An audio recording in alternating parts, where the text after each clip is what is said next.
Alright, what's happening everybody? It's your boy Akeem and welcome to today's vlog. Here to give you part 2 of my top 20 quarterbacks for the 2013 fantasy football season. Now it's time for me to get to the nitty gritty to my top 10. Starting at number 10, I'm going to go with Andrew Luck out of the Indianapolis Colts. He had a great rookie season and he well deserved that number 21 selection for the top 100 in the NFL coming into 2013. Over 4,300 yards passing, a rookie record, 23 touchdown passes, and 18 interceptions. I think he's going to have a better season coming off of a great rookie year leading this Indianapolis Colts team to the playoffs. Now, I'm really proud of his play this season, and this kid particularly has some great players around him. At least one more skills position to go along with Reggie Wayne, either a good running back unless Vic Ballard steps it up, or a good receiver to complement Reggie Wayne. I think Andrew Luck is going to be one of the most dangerous players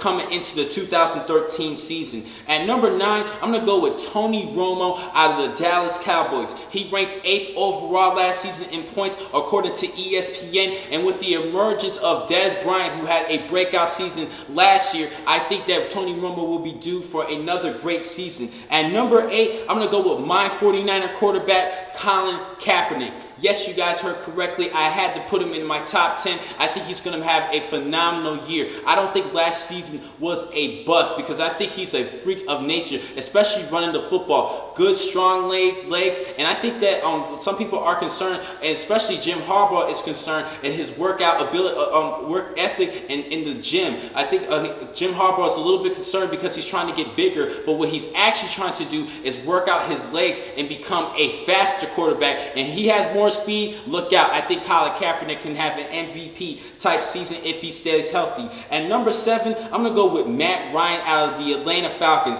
He had a great year last season, 32 touchdown passes and 14 interceptions. And I do like the addition of Steven Jackson from free agency from the St. Louis Rams at running back, especially that will work well to complement Julio Jones and Tony Gonzalez at the tight end position, as well as Roddy White. They have a lot of great weapons on the offensive side, and Matt Ryan will produce based on those weapons. At number 6, I'm going to go with Tom Brady out of the New England Patriots. Yes, I had to bump him way back at number 6, and I do understand that he is Tom Brady, but Wes Welker's no longer with the team. Even with the addition of Danny Amendola, I'm not too sure what will happen this season. One player in particular I'm going to be looking at is Aaron Dobson, the draft selection coming out of Marshall. And I think because of the loss of Wes Welker, I had to bump Tom Brady way back at number 6. At number 5, I'm going to go with the Denver Broncos, Peyton Manning. He had a great comeback season, comeback player of the year, coming back from that neck injury and neck surgery. 37 touchdown passes to just 11 interceptions. He's definitely a future Hall of Famer, well over 4,600 yards passing, and I think he's going to be having another great season with Eric Decker and company and Demaryius Thomas leading the way at the receiver position. At number 4, I'm going to go with Washington's RG3, Robert Griffin III. Last season's offensive rookie of the year, passed for 3,200 yards, 20 touchdowns, and just 5 interceptions. I think he's going to have more touchdown passes this season. Yes, he might not run the ball as much this year compared to last year, but I think he still needs to play how he normally plays. He just needs to play smarter and knowing when to slide and running out of bounds. If he's a healthy guy, I really think the Washington Redskins can make a run to the Super Bowl. Seriously, if he is healthy, Washington Redskins will make it to the playoffs again and try to make it to the Super Bowl this upcoming season.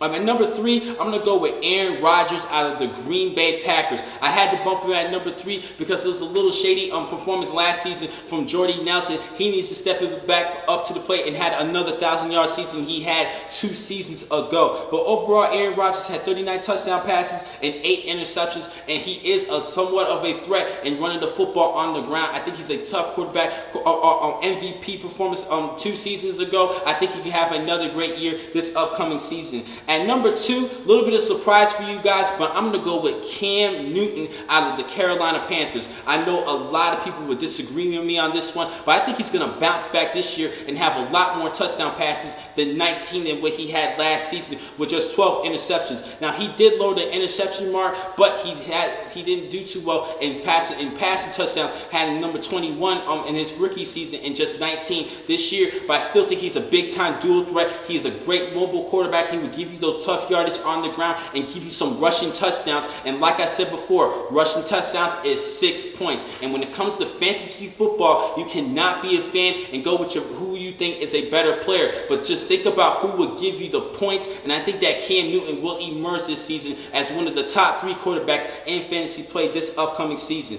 And last but not least, my number 1 guy, I'm going to go with Drew Brees out of the New Orleans Saints. Now, with Sean Payton back at head coach, I think that passing offense for the Saints will emerge. Another 5,000-yard season for Drew Brees, a lot more touchdowns, needs to lower the interception ratio a little bit. He had 19 picks last season. He just needs to lower that a little bit, but they're still going to be throwing the ball a lot. They're not too worried. I'm not too really sure about running the football as much. They're going to try to run the football a lot more, but I still think they need to do that passing attack because they have so many weapons. They had Lance Moore, Jimmy Graham, Marcus Colston. They have some great receivers around Drew Brees, and I think that Drew Brees will be one of those top guys this upcoming year in fantasy play, and that's why I had to put him at number 1 because all they really do is pass the football effectively.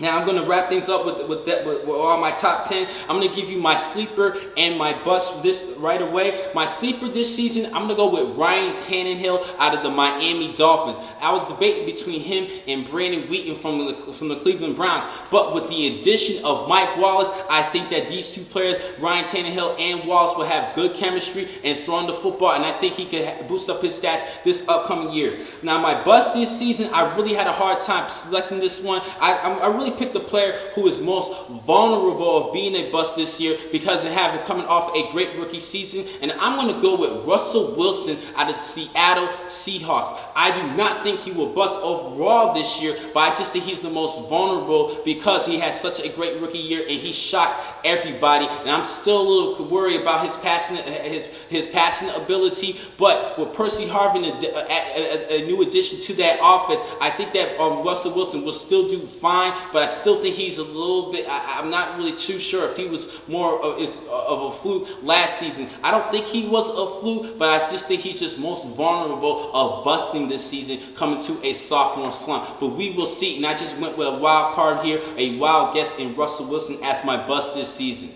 Now, a couple of tips at the quarterback position for your picks for this year's drafts. Now, for one quarterback teams, when you only have one starting quarterback, I really think you should go with the quarterback with your 3rd selection. So the first 2 selections should probably be your running backs, and at number 3, get your quarterback. Now, if you're in a 2 quarterback system league, I think you should still get your first quarterback with your 3rd pick, and then wait at least by 8 or rounds 8 or 9 to get your 2nd quarterback, because you're going to have to pick up good skill players around your quarterback, and I think that's very important. I think you should wait at rounds 8 or 9 to get your 2nd quarterback because you're still going to need your receivers. I think you should pick a tight end around 7 or 8 probably. That's a little bit of a reach, but still, you can still pick up a decent tight end in the later rounds, but still get your quarterbacks around rounds 8 and 9 so you can still get your skill position players all set up with your receivers. But if you're really scared for being rounds 8 and 9 too big of a risk,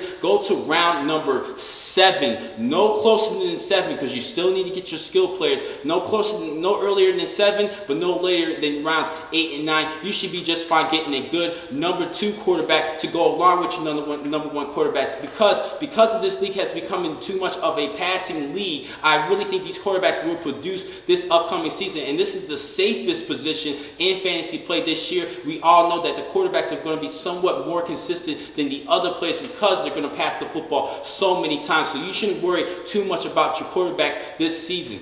Now, in the later rounds, I'm going to give you a couple of honorable mentions. I forgot to give you that. A couple of players that you might want to look at as a good bench quarterback, especially for the 2 league the 2 quarterback system leagues. A couple of bench warmers: Alex Smith out of Kansas City, as well as Jay Cutler from the Chicago Bears, and last but not least, Philip Rivers out of the San Diego Chargers. Yes, Rivers lost a little bit of zip in throwing that football, but because don't forget, he doesn't have that many weapons in that offense, and plus with also knowing that the Chargers aren't too well running the football too much, they're going to be throwing the football a lot, which means Philip Rivers will get those points in fantasy play. So you should definitely keep an eye out for Philip Rivers as a good backup quarterback in this year's fantasy football league. Now, next I'm going to catch you guys is tomorrow, where I will start off giving you my numbers 20 to 11 running backs. Thank you for watching today's vlog. I'm your man, Akeem McCall. Be easy.